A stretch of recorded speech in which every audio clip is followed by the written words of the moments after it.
कहानी के प्रश्नोत्तर देखते हैं। सबसे पहला प्रश्न है, कफन कहानी के रचयिता कौन है? कफन कहानी के रचयिता कौन है? बहुत ही साधारण सा प्रश्न है। कौन है कफन कहानी के रचयिता?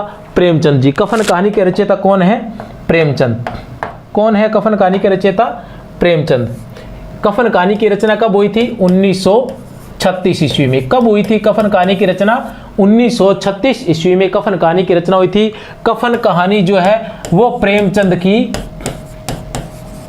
अंतिम कहानी मानी जाती है। प्रेमचंद की अंतिम कहानी मानी जाती है कफन कहानी, और कफन नाम से उनका अंतिम कहानी संग्रह भी प्रकाशित हुआ था। किसका? प्रेमचंद जी का। चलो आगे चलते हैं। जैसे कि मैं पहले बता चुका हूं और कि मैं प्रश्न बोलूंगा एक बार, उसके ऑप्शन एक बार बोलूंगा, उसके बाद आपने उसको उत्तर देने हैं। एक बार फिर से बता देता हूं कि प्रश्न जो है, प्रश्नों की संख्या जो है लगभग 20 प्रश्न है, और आप उनकी संख्या लिख लीजिए। प्रश्नों की संख्या अंकों में 20 लिख लीजिए, और उसके आगे आपको जो उत्तर निश्चित लगे, मैं एक ही बार ऑप्शन बोलूंगा, उसके बाद मैं उत्तर बता दूंगा, तो आपने एक ही बार में पढ़ के उसका उत्तर देना है। आपको जो भी उत्तर लगे वो उत्तर उसमें नोट कर लीजिए, और उसके बाद आपने क्या करना है कि जैसे ही मैं उत्तर बोलूं उसके बाद आप उसका मिलान कर लीजिए, और आपको पता चल जाएगा, आपका मूल्यांकन हो जाएगा कि आपको कितने प्रश्न आते, आपने कहानी को किस प्रकार पढ़ा है, अच्छे से पढ़ा भी है या नहीं। कफन कहानी में वर्णित रात किस ऋतु की है? कफन कहानी में वर्णित रात किस ऋतु की है? जाड़े की रात है, भयंकर ग्रीष्म की रात है, बरसात की रात है, चांदनी रात है। जाड़े की रात है, भयंकर ग्रीष्म की रात है, बरसात की रात है, या चांदनी की रात है? बताइए कौन सी रात है? कफन कहानी में वर्णित रात किस ऋतु की है? जो कफन कहानी शुरुआत होती है तो शुरुआत में ही उस रात का वर्णन होता है कि इसकी रात थी और दोनों ने आग जला रखी थी और आलू सेक सेक कर खा रहे थे, और अंदर कमरे में प्रसव पीड़ा से जो बुधिया थी वो तड़फ रही थी। तो किसकी रात थी? जाड़े की रात। किसकी रात थी? जाड़े की रात थी। कफन कहानी में वर्णित जो रात है वो किस ऋतु की है? जाड़े की रात है। प्रश्न 3 है, मरना ही है तो जल्दी मर क्यों नहीं जाती, देख कर क्या करूं? मरना ही है तो जल्दी मर क्यों नहीं जाती, देख कर क्या करूं? उपयुक्त कथन किसने किससे कहे? माधव ने घिसू से, घिसू ने माधव से, घिसू ने बुधिया से। माधव ने घिसू से, घिसू ने माधव से, घिसू ने बुधिया से। किसने किससे कहे उपयुक्त कथन? तो मैं आपको बता देना चाहता हूं किसने कहे।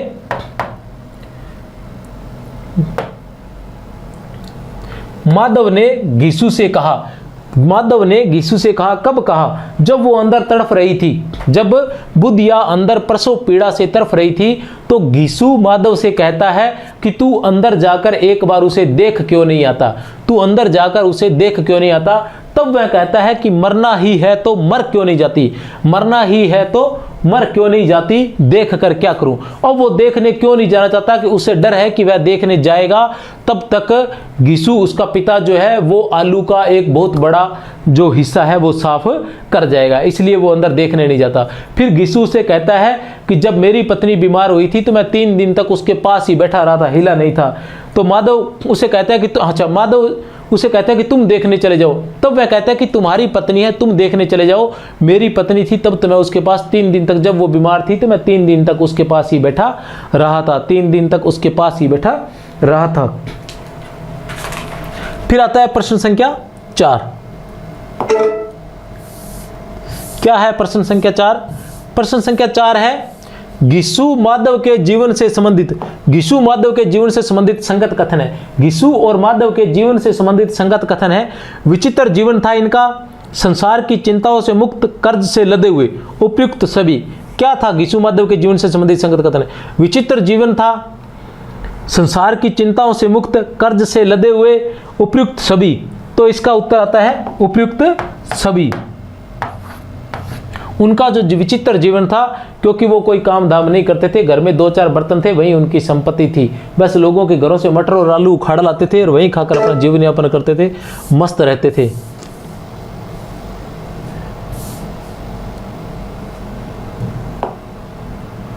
ये उस आधार पर रहते थे कि अजगर करे न चाकरी, पंछी करे न काम, अजगर करे न चाकरी, पंछी करे न काम, दास मुलुका कहे गए सबके दाता राम। तो राम है वो अपने आप देंगे, हमें काम करने की जरूरत नहीं। घिसू माधव की संपत्ति थी कोठरी, मिट्टी के 2-4 बर्तन, 1 चारपाई, बुधिया। घिसू एवं माधव की संपत्ति थी कोठरी, मिट्टी के 2-4 बर्तन, 1 चारपाई या बुधिया।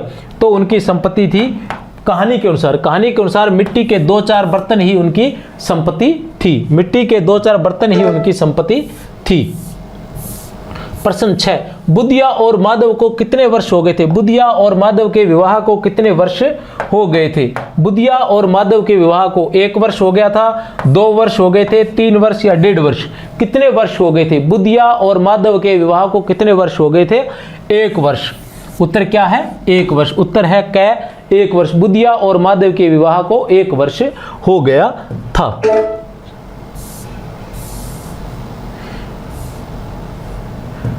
गिसु ने आकाशवृत्ति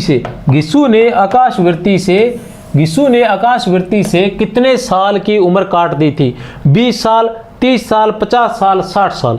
20 साल, 30 साल, 50 साल, 60 साल? तो कितने साल काट दिए थे? 60 साल। उत्तर है घ। कितने साल काट दिए थे? 60 साल। आकाशवृत्ति क्या होती है? जिस वृत्ति का कुछ निश्चय ना हो कि वो मिलेगी या निश्चितता न हो कि वह मिलेगी या नहीं। वृत्ति से तात्पर्य मजदूरी से भी कह सकते हैं कि हमें मजदूरी मिलेगी या नहीं मिलेगी, जिसकी कोई निश्चित न हो वह कहलाती है आकाशवृत्ति। वैसे आकाशवृत्ति के बारे में यह कहा जाता है कि पहले जो मजदूरी होती थी वो आकाश पर निर्भर रहती थी कि अगर बारिश होती थी तो मजदूरी मिल जाती थी और काम भी मिल जाता था, लेकिन अगर आकाश में बारिश नहीं होती थी, बादल नहीं बनते या बारिश नहीं होती थी, फिर मजदूरी नहीं मिलती थी, और वैसे अनिश्चित वृत्ति कहा जाता है।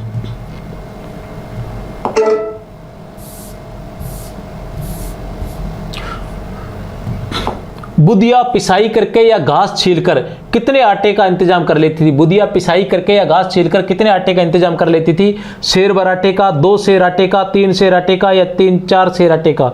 सेर भर आटे का, 2 सेर भर आटे का, 3 सेर आटे का और 3-4 सेर आटे का? तो आपको बता देना चाहता हूँ सेर भर आटे का इंतजाम कर लेती थी, इसलिए वो कोई काम धाम करना, जब से बुधिया उनके जीवन में आई थी तब से उन्होंने काम धाम करना बिल्कुल ही छोड़ दिया था, क्योंकि उनके पहले वो खाने के लिए ही किसी काम पर जाते थे और अब खाने का इंतजाम बुधिया कर देती थी, तो साल भर से वो सिर्फ घर पर ही पड़े थे। गिसु के अनुसार ओझा कितने रुपए मांगता है? 1 रुपया। गिसु के अनुसार ओझा कितने रुपए मांगता है? 1 रुपया, 1.5 रुपया या 2 रुपया? 1 रुपया, 1.5 रुपया या 2 रुपया? तो कितने रुपए मांगता है? 1 रुपया।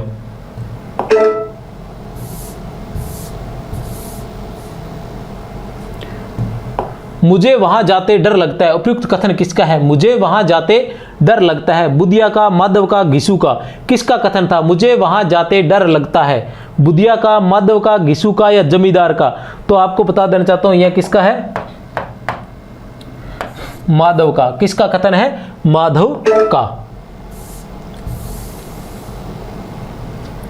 गिसु के कितने लड़के हुए थे? गिसु के कितने लड़के हुए थे? 5, 7, 8 या 9? गिसु के कितने लड़के हुए थे? 5, 7, 8 या 9? 5, 7, 8 या 9? तो बता देना चाहता हूं गिसु के 9 लड़के हुए थे। वह माधव से बताता है कि उसके 9 लड़के हुए थे। कब बात आती है? बात तब आती है बुधिया जो है वो प्रसव पीड़ा से अंदर तड़प रही थी, तो माधव गिसु से कहता है कि अगर कुछ जच्चा बच्चा हो गया तो फिर क्या करेंगे? घर में तो कुछ है ही नहीं, ठीक है, खाने पीने के लिए या उसको कुछ देने के लिए। प्रसव के दौरान जो स्त्री है उसको कुछ जो साधन दिए जाते हैं, सौंठ वगैरह आदि, तो वो कुछ तो है नहीं। तो तब वह कहता है कि अपने आप भगवान जब संतान देता है तो उसके खाने के लिए भी अपने आप दे देता है, अपने आप व्यवस्था हो जाएगी। मेरे भी 9 लड़के हुए थे और उस दौरान भी ऐसी व्यवस्थाएं हो गई थी, अपने आप लोग आ जाएंगे और देकर चले जाएंगे। प्रश्न संख्या 12 क्या है? प्रश्न संख्या 12, सब कुछ आ जाएगा भगवान दे तो सही। सब कुछ आ जाएगा। क्या है प्रश्न संख्या? सब कुछ आ जाएगा भगवान दे तो। जो लोग अभी 1 पैसा नहीं दे रहे हैं वे ही कल बुलाकर देंगे। उपयुक्त कथन किसने किससे कहे? सब कुछ आ जाएगा भगवान दे तो। जो लोग अभी 1 पैसा नहीं दे रहे हैं वे ही कल बुलाकर देंगे। भगवान दे तो क्या दे भगवान? किसने कहे यह कथन? माधव ने। भगवान क्या दे? बच्चे के लिए। बच्चे के लिए कह रहे हैं कि भगवान संतान दे तो सही, ठीक है ना, सब कुछ अपने आप आ जाएगा। यह कथन किससे कहे? माधव ने बुधिया से, माधव ने गिसु से या गिसु ने माधव से या गिसु ने बुधिया से? यह कथन किसने किससे कहा? माधव ने बुधिया से, माधव ने गिसु से, गिसु ने माधव से या गिसु से बुधिया ने? तो यह कथन किसने कहा था? गिसु ने माधव से। गिसु ने माधव से कहा था। पिछले प्रसंग के अनुसार, पीछे मैं प्रसंग बता चुका हूं इनके बारे में। गिसु 20 साल पहले किसकी बारात में गया था? गिसु 20 साल पहले किसकी बारात में गया था? जमींदार की, ठाकुर की, अपने मित्र की, मामा की। जमींदार की, ठाकुर की, अपने मित्र की या मामा की? गिसु 20 साल पहले किसकी बारात में गया था? जमींदार की, ठाकुर की, अपने मित्र की या मामा की? तो 20 साल पहले किसकी बारात में गया था? ठाकुर की बारात में गया था। वो कह रहा था कि मैं 20 साल पहले एक बार ठाकुर की बारात में गया था और वैसा खाना मैंने आज तक कभी नहीं खाया है। वह बोझ नहीं भूलता तब से फिर, वह बोझ नहीं भूलता तब से फिर उस तरह का खाना और भरपेट नहीं मिला। उपयुक्त कथन किसने किससे कहा? वह बोझ नहीं भूलता तब से फिर उस तरह का खाना और भरपेट नहीं मिला। उपयुक्त कथन किसने किससे कहे? माधव ने गिसु से, गिसु ने माधव से और माधव ने बुधिया से। माधव ने गिसु से, गिसु ने माधव से और माधव ने बुधिया से। तो किससे कहे? कौन गया था? गिसु ने माधव से। किस बात की कर रहा है? ठाकुर की बारात में गया था, उसके बारे में ये कह रहा है।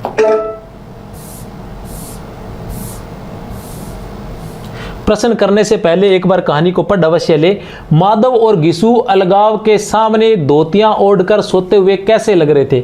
माधव और गिसु अलगाव के सामने धोतियां ओढ़कर सोते हुए कैसे लग रहे थे? जैसे दो भूत सो रहे हो, जैसे दो बेजान आकृतियां, जैसे दो बड़े जानवर सो रहे हो, जैसे दो बड़े बड़े अजगर गेंडुलियां मारे पड़े हो, जैसे दो बड़े बड़े अजगर। कौन सा उत्तर होगा? उत्तर है इसका जैसे दो बड़े बड़े अजगर, जैसे दो बड़े बड़े अजगर। प्रश्न संख्या 16, गिसु माधव के घर में पैसा किस तरह गायब था? गिसु माधव के घर में, इसके लिए एक कहावत कही है। कौन सी कहावत की है वो देख लेते हैं। गिसु माधव के घर में पैसा किस तरह गायब था? जैसे चील के घोंसले में मांस, जैसे कौवे के घोंसले में मांस, जैसे कोयल के घोंसले से अंडे या उपयुक्त सभी। जैसे चील के घोंसले से मांस, जैसे कौवे के घोंसले में मांस, जैसे कोयल के घोंसले से अंडे, उपयुक्त सभी। तो बता देना चाहता हूं, जैसे चील के घोंसले में मांस, जैसे चील के घोंसले में मांस गायब हो जाता है, उसी तरह से क्या हुआ? गिसु माधव के घर में पैसा गायब था।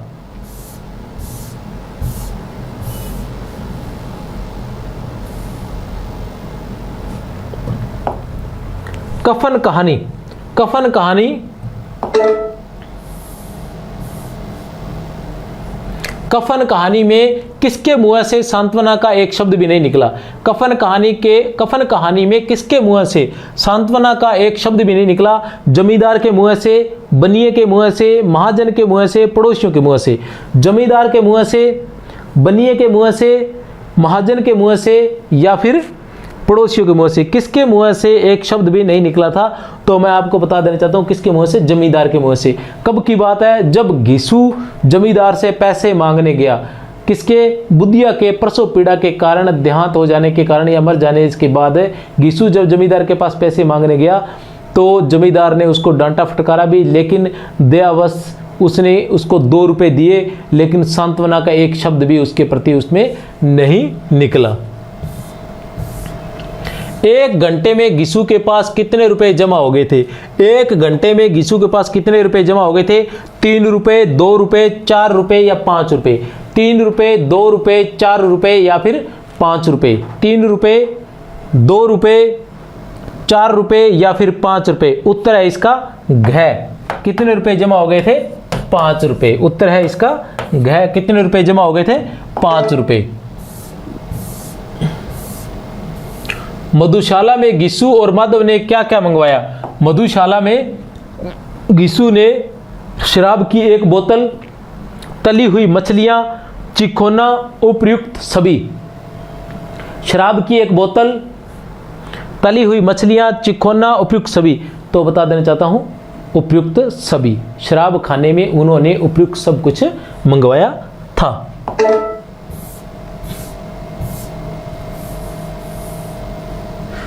मधुशाला में गिसु ने कितनी पूरियां मंगवाई? मधुशाला में गिसु ने कितनी पूरियां मंगवाई थी? 2 सेर, 1 सेर, 2.5 सेर, 3 सेर। 2 सेर क्या है? 2 सेर। 1 सेर, 2.5 सेर, 3 सेर। तो आपको बता देना चाहता हूं कितने सेर? 2 सेर।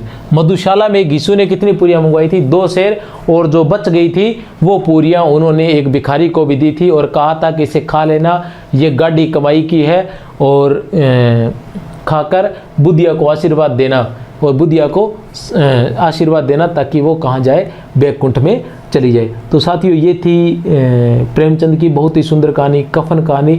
तो अति यथार्थवादी कहानी थी। इसी के साथ आज के लिए विदा लेता हूँ।